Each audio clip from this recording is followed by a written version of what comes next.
In this video, we're going to show how to buy TFUEL in the Binance app. It's a straightforward process, but you'll need a Binance account to start. If you haven't signed up for Binance yet, make sure to use our link found in the video description. By doing so, you'll be eligible to receive trading fee rebates worth up to $100 USD. Once you've registered and verified your account, you are ready.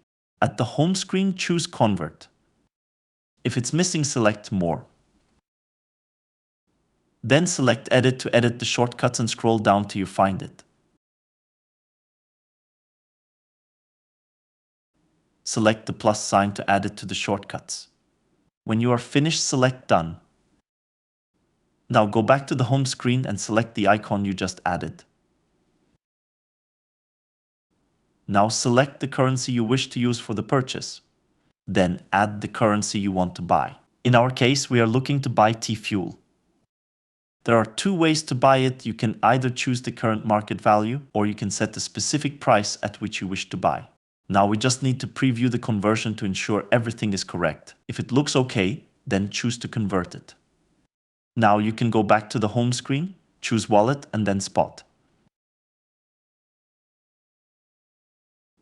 Refresh your screen by dragging your finger downwards and you will see your recent purchase. That's it. If you have any questions, please don't hesitate to leave a comment below.